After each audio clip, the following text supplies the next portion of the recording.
بسم اللہ الرحمن الرحیم۔ السلام علیکم ناظرین کرام، دوسری جنگ عظیم کی تباہ کاریوں سے کون واقف نہیں۔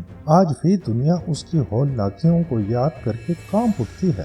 کروڑوں افراد کو نگلنے والی دوسری جنگ عظیم کے بعد جب امن قائم ہوا تو اقوام عالم نے سکھ کا سانس لے کر یہی سوچا کہ اب ایسی کوئی جنگ نہیں ہوگی جو پوری دنیا کو لپیٹ میں لے کر ایک بار پھر تباہی و بربادی کی بھیانک داستانیں رقم کر دے، کیونکہ انسانی آنکھ نے جو خون ریزی دیکھی تھی اس کے بعد اتنی بڑی کسی جنگ کا تصور بھی نہیں کیا جا سکتا تھا۔ یہی وجہ ہے کہ گزشتہ 70-80 سالوں میں دنیا بھر میں بے شمار جنگیں لڑی گئیں، لیکن نوبت تیسری عالمی جنگ تک نہیں پہنچی۔ لیکن دنیا کے موجودہ منظر نامے پر نظر دوڑائی جائے تو یوں محسوس ہو رہا ہے جیسے عالمی جنگ کا طبل بج چکا ہے، اور حالات اور واقعات کچھ اس تیزی سے رونما ہو رہے ہیں کہ کسی بھی وقت دنیا ایک خوفناک جنگ کی لپیٹ میں آ سکتی ہے۔ کسے علم تھا کہ اسرائیل اور حماس کی جنگ اتنی پھیل جائے گی کہ اس میں لبنان کی حزب اللہ اور یمن کے حوثیوں سمیت عراق اور شام کی مزاحمتی قوتیں بھی شامل ہو جائیں گی۔ مشرق وسطیٰ ہمیشہ سے ہی ایک کشیدہ خطہ رہا ہے، اور ہر دور میں یہ خدشہ رہا ہے کہ یہاں کوئی بھی تنازع تیسری جنگ عظیم کی بنیاد رکھ سکتا ہے، اور شاید اس بار یہ خدشہ درست ثابت ہو جائے، کیونکہ غزہ پر اسرائیلی جارحیت کے بعد یمنی حوثیوں کی جان باز تنظیم انصار اللہ اگر امریکہ اور برطانیہ کے مد مقابل ہے تو دوسری جانب لبنانی حزب اللہ نے اسرائیل کے ساتھ باقاعدہ محاذ کھول رکھا ہے، جبکہ عراق اور شام میں ایرانی حمایت یافتہ مزاحمتی گروپوں نے امریکی فوجی اڈوں پر حملے جاری رکھے ہوئے ہیں۔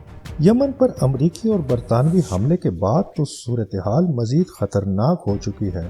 ایسے میں اگر ایران بھی باقاعدہ طور پر جنگ میں کود پڑا تو عالمی جنگ کے شعلے اس شدت سے بھڑک سکتے ہیں کہ دنیا کسی بھی طرح ان سے اپنا دامن بچا نہیں پائے گی۔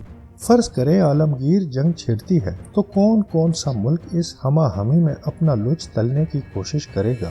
آئیے نظر ڈالتے ہیں۔ گزشتہ چند ماہ سے عالمی جنگی ماہرین جو اندازے لگا رہے ہیں ان کے مطابق تیسری عالمی جنگ کا آغاز ہوتے ہی روس یوکرین کو پوری طاقت سے کچلنے کے بعد یوکرین کو اسلحے کی فراہمی میں راہداری کے طور پر استعمال ہونے والے پولینڈ کو سبق سکھانے کی کوشش کر سکتا ہے، جبکہ فن لینڈ اور سویڈن سمیت وہ ان یورپی ممالک سے بھی دو ہاتھ کرنے کی کوشش کرے گا جنہوں نے نیٹو کے ہاتھ مضبوط کیے۔ یوکرین کی جنگ نے طوالت اس لیے بھی اختیار کی کہ روسی حملے کے فوری بعد امریکہ اور نیٹو نے یوکرین کو جدید ترین اسلحہ، ٹینک، لاتعداد جنگی گاڑیاں، فضائی دفاعی نظام، دور تک مار کرنے والے راکٹ اور میزائل فراہم کیے۔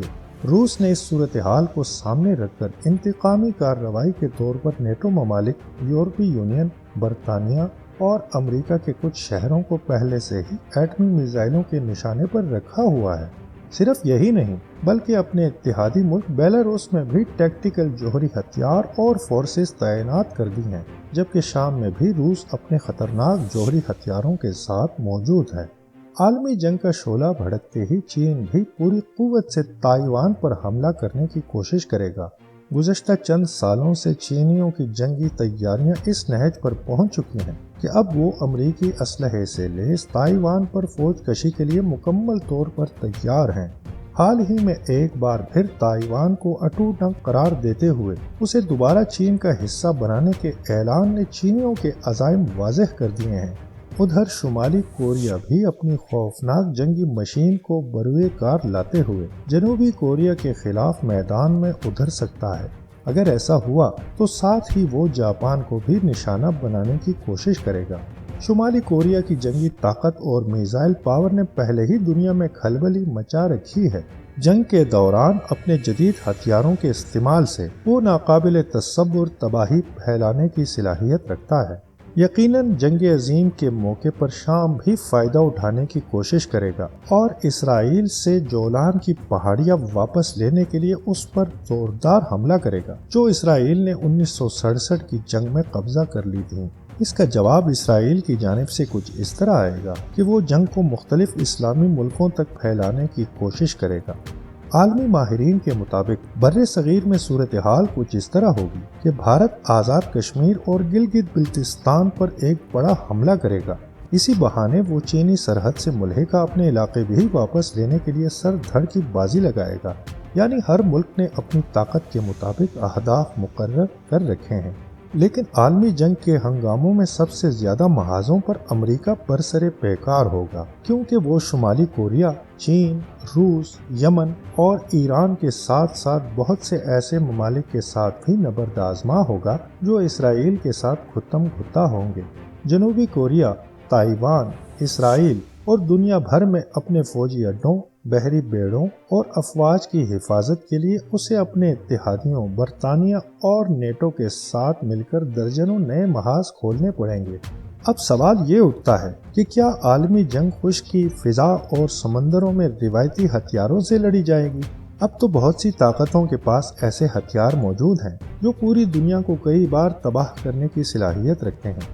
ایٹمی ہتھیار صرف امریکہ کے پاس ہی نہیں بلکہ روس، چین، برطانیہ، بھارت، پاکستان، فرانس، اسرائیل اور شمالی کوریا کے پاس بھی موجود ہیں، جبکہ عالمی دفاعی ماہرین کی جانب سے خدشہ ظاہر کیا جا رہا ہے کہ ایران بھی در پردہ ایٹمی طاقت بن چکا ہے۔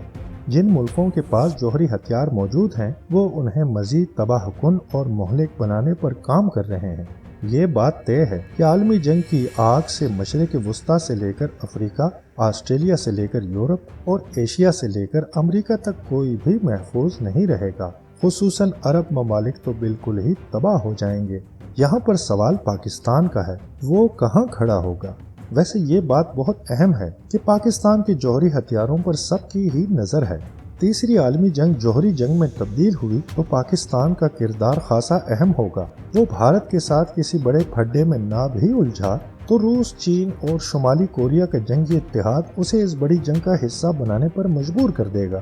علاوہ ازیں اسرائیل کی جانب سے حجاز مقدس یا پاکستان کی سلامتی کو خطرہ لاحق ہوا تب بھی پاکستان لا تعلق تو نہیں رہ سکے گا۔ یہ بڑی ہی مشکل صورتحال ہوگی، کیونکہ ایک طرف چین اور اس کے اتحادی ہوں گے، دوسری طرف امریکہ اور نیٹو۔ اب پاکستان کس کا ساتھ دے گا یہ تو وقت ہی بتائے گا۔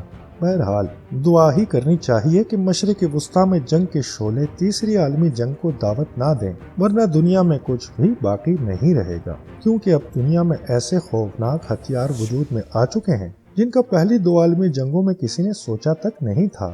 تشویشناک بات تو یہ ہے کہ تمام بڑی طاقتوں اور جوہری ہتھیار رکھنے والے ممالک نے اپنی افواج اور ایٹمی ہتھیاروں کو مکمل طور پر تیاری کی حالت میں ریڈ الرٹ رکھا ہوا ہے، جو کوئی اچھا شگون نہیں ہے۔